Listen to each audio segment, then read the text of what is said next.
Come on in to Margaret McSweeney's Kitchen for Kitchen Chat, where every week you'll meet chefs, cookbook authors, foodies, gourmets, and just plain people who love to eat. And along with laughter, chat, recipes, and stories about food, you'll sometimes also hear words of inspiration, love, and hope.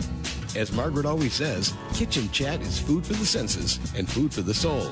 So grab a cup of coffee, put your feet up on a comfy chair, and get ready to spend a little time with Margaret and her friends.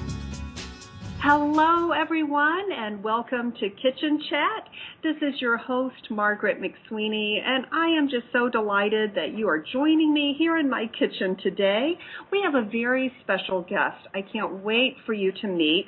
Chef Gaetano Nardulli is just a highly acclaimed chef who was a sous chef at the award-winning Schwa restaurant in Wicker Park in Chicago for many years. And in the past couple of years, he actually came back to his hometown in Barrington to open up yet another highly acclaimed restaurant called Near. And going back to the basics with his authentic Italian cooking, but with a delightful twist. So I can't wait to chat about Italian food and just some really fun ingredients he's working with. So Chef Gaetano, welcome to Kitchen Chat. Thank you so much, Margaret. Oh, and I'm just so delighted that literally you are just down the street from where I am, and I love your restaurant. And thank you. Yes, it's just fabulous, and I do want the listeners to fully appreciate the meaning of the name of your restaurant, which is Near. Could you please share how that came about?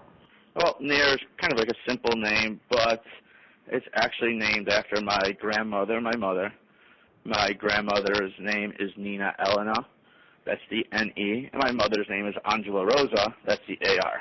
Oh. Kind of small way to pay tribute without that typical Italian name, if you will.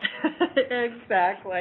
And did they have a major influence on your cooking? Did you grow up cooking? Oh, they always have, of course. I remember sitting next to the table watching Grandma roll out pastas on Sundays, and I mean, we sat down for dinner 5 nights a week, 6 nights a week, every day, growing up. Wow. That sounds like it was a delicious household. Yes. And I bet a lot of your friends and neighbors would always try to Always. Everyone was trying to sneak in. That's great. Now, have you carried any of the special dishes from childhood onto the menu at your restaurant? Yeah, there are a couple. I mean, the marinated eggplant is something that my mom grew up jarring for us. We would have pantries full of these marinated eggplant, and that's on our menu right now. And I must say and interject here, the marinated eggplant got raving reviews from the food critic Phil Vitale of Chicago Tribune. He just was saying that it was so tasty. He said, the marinated eggplant, which requires a 3-day prep and is a delightful change of pace from the fried eggplant routine, is so good I could eat it every day. Very flattering words. Very, very flattering words by him. Oh, congratulations on that wonderful review. And speaking of your eggplant, actually one of our listeners, Sue, has a question for you. She asked, how do you get the eggplant so thin for your delicious marinated eggplant appetizer?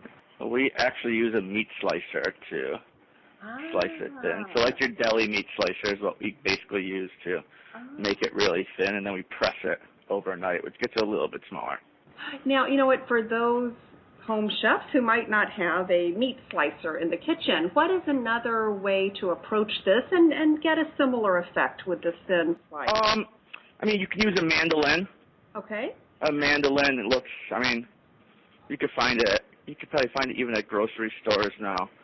It's just a little blade that has I don't know how to say it. It's like a little board with a blade in it, and you just kind of push the eggplant right over it. Okay. And it slices it thin.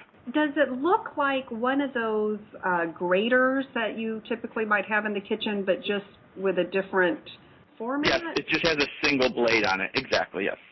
Okay, so that is something that could get the same effect. Now, when you could find it at Williams-Sonoma or Sur La Table. Easy to find it, yes. Okay, so it's a good kitchen tool for the home Yes, very chef. good for vegetables, for anything that you just want to kind of slice pretty thin. It's pretty decent. Yes, it is. Okay, that does sound great. And when you talk about marinating, how you have to, I did not realize these eggplant slices are marinated for 3 days? Well, the first day we press them with salt and lemon juice. Okay. And then day 2, we put them in, cover them completely in white distilled vinegar. Wow. And then the 3rd day is when we start putting them in the jars and marinating them with oil, a little bit of chili flakes, parsley, sliced garlic, to kind of bring out more flavors, if you will. Oh, that sounds delicious. Now, as you know, I am not very good in the kitchen. So what exactly do you mean by when you say you press it? Do you actually, press it? We stack them. We just, make a layer, and we just keep making layers over it, and we just put, a weight on it, so it kind of gets all the water out of it, gets all the lemon juice out of it. It keeps it nice and white. It gives it that acidic flavor.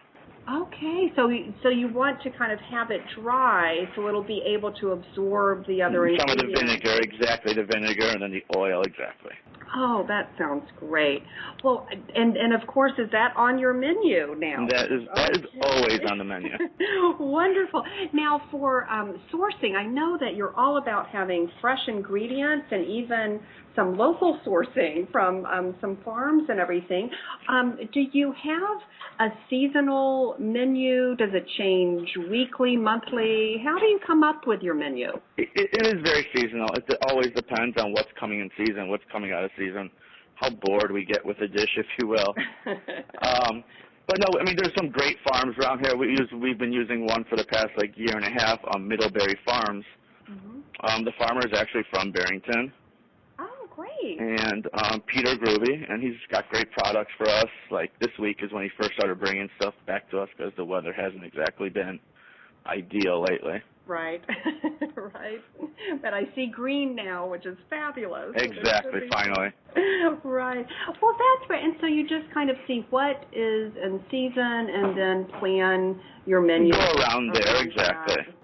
That is great. Now, I know that one really fun thing is when you're given a key ingredient challenge that you have to plan around there. I loved the article in ChicagoReader.com. Yes. It's so neat how this works, where different chefs give a key ingredient challenge to another chef who has to come up with a dish. So the chef from the lobby at the Peninsula gave you the key ingredient challenge of Buddha's hand, which I had never even heard of. Can you describe? It looks kind of creepy as a fruit. It really does. So it's a fruit. Yes, it's basically it's a citrus fruit, close to a lemon. Yeah. Okay, and so what dish did you prepare for that then? I did a spaghetti alla chitarra. Okay. With the pickled Buddha's hand puree, and botarga, which is a dried fish roe. Botarga. Oh, wow. That sounds really creative. And how did it taste? Was it? It was very good. I thought it was good, at least. And how fun! And then, so you make this dish with the key ingredient challenge, and then do you let the chef who challenged you sample it, or how does that work? No, not really. They basically just come and they record it and get the recipe, and then you challenge another person, basically. Is how it works. And then your challenge for the other person was an interesting, what was it, a chestnut flour? Chestnut flour, yes. Well, the chef has a gluten-free restaurant in the city called Senza. Yes, okay. And so I figured chestnut flour would be kind of cool because there is no gluten in it, but it's still a flour. That's interesting, and that would be fascinating to use as a gluten-free source. Exactly. Wow. Now, do you have some gluten-free options at your menu, or how do you kind of go around the special dietary concerns of some diners? Well, every dietary restriction is individual to the person. Mm-hmm. So, I mean, we can work around almost anything when it comes to dietary restrictions. A lot of our first courses, they come with bread, and bread is not essential to the dish as far as the shared plate, so we can always hold the bread off on a lot of things, yes. Right, and I love your concept of shared plates. It just reminds me of sitting around a table and sharing all the different plates. Could you share with us about your It's a little bit more social. Yes. Everyone gets to try a little bit something different. Yes, and your marinated eggplant is part of the shared plates. Yes. Great. Now, with your pasta, oh my goodness, and I hear one of your biggest fans, Nina, wrote in with a question, and she absolutely loves the gnocchi. Am I saying this right? Gnocchi? Is that right? Yeah. Gnocchi. And she was wondering, what is the secret of your gnocchi? She normally doesn't like gnocchi, but yours is so light and fluffy that she orders it almost every time she goes to Near. Our gnocchi, I mean, I do it. That's another one of that's Grandma's dish. I grew up eating that probably once a week, if you will. Wow. The ingredient in the actual dough is mashed potatoes, not really mashed potatoes, but just riced potatoes and flour. We don't put any eggs in it. We find that the potato has enough moisture in it to kind of form a dough. Oh. So without the egg, it comes out a little bit lighter. Okay, now is gnocchi something that you stuff? Is it like a stuffed pasta, or is it just It's more like a potato dumpling, if you will. Okay, and what are some creative ways that you serve the gnocchi in your dishes? We do it with like a braised pork tomato sauce. Ah. So braised pork shoulders, meat is inside there. It is a tomato sauce-based dish is how we do it right now with fontina cheese. With fontina cheese. Okay. Now, are there favorite cheeses you like to use mainly in your dishes, or is it kind of a wide variety? I love all cheeses, I'm not going to lie. Oh, great. Yes. And is burrito, is that one of the ones you feature? Because I understand burrito is a really very, I guess, hands-on type of cheese that's specialized. Yeah, the burrata cheese is a mozzarella cheese. Mm-hmm. However, instead of just like a salad ball, the inside of the ball is filled with the curds and cream. So it's a very soft texture, easily spreadable type of cheese. Very rich, very indulgent, if you will. Yes, and very delicious. So that does sound great. And do you source your cheeses locally, or do you need to import them? Or the burrata cheese we get flown in once a week from Italy, from Campania, Italy. Yes. Wow. So Campania is like the place for burrata. Where burrata, exactly.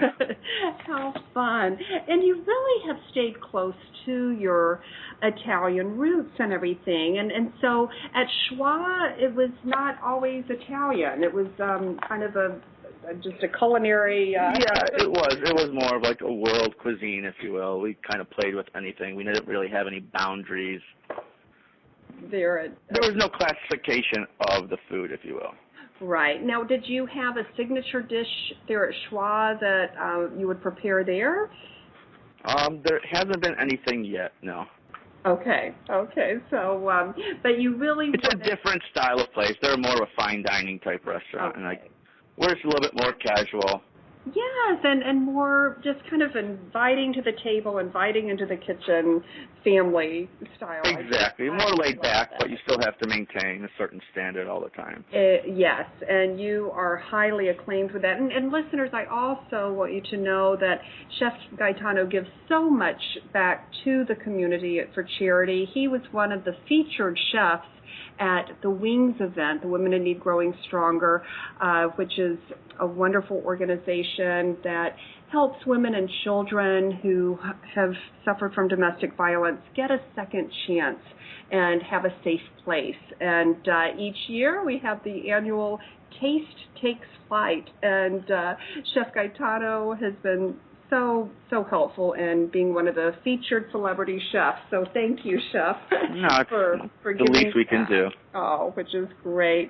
So, does your mom and grandma come to eat at the restaurant, and do you still celebrate with family there at the restaurant? Oh, yeah, we always have somebody from the family in it eating sometime once a week at least. Exactly. We have a big extended family, so. There's always somebody in here. Oh, and so did you cook for Mother's Day, or how did you celebrate that? Oh, I'm not allowed to cook at home. Oh, you're not? No, they say I'm too messy. They tell me I'm way too messy when I'm at home. I love that. So you had to open your own restaurant to be able to cook in the kitchen. Oh, that is wonderful. And it's such a small world. Listeners, you'll never believe this. You know, I had met Chef Gaetano a couple of years back with Wings, and I just found out recently your cousin, Carla, is my hairstylist. So very funny, yeah. Oh, and she's wonderful, Charles Ivergan. So that is just such a small world. And very small, yeah. Yes, and she was just, of course, saying what a wonderful chef and person that you are. So she's more like a little sister than a cousin, if you will. Oh, that is wonderful. That is great. Well, do you have any helpful tips for the listeners who, you know, want to be a little daring and try to make some pasta? What would your best advice be in terms of how to make pasta in a simple way, or is there a simple way to make pasta? It's patience. Okay. The first time you do it, it's not going to come out perfect like you want it to come out.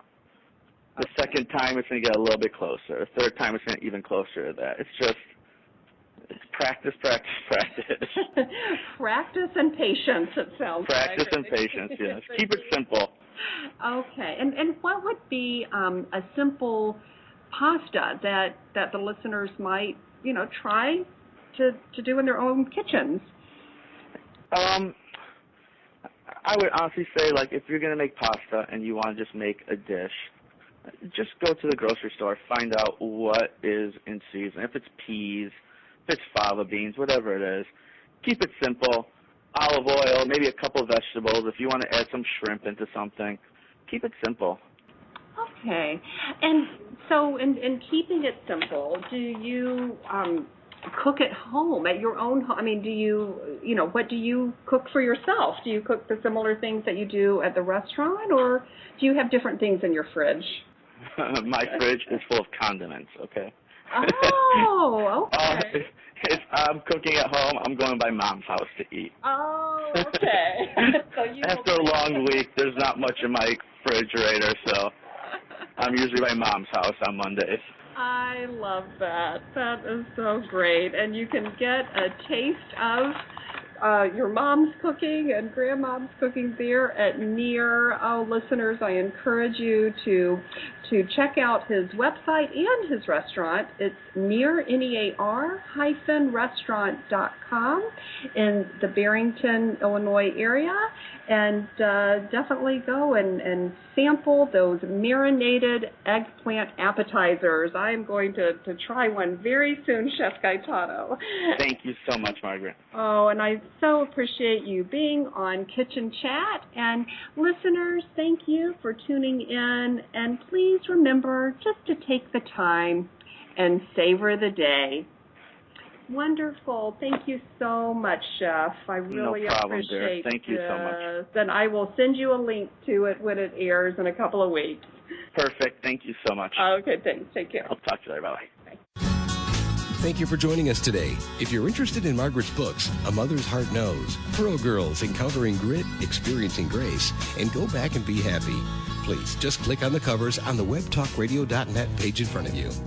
Margaret would love to connect with you and hear from you. So join her on Twitter, Facebook, her blog, or click on this website to leave a note and share a recipe.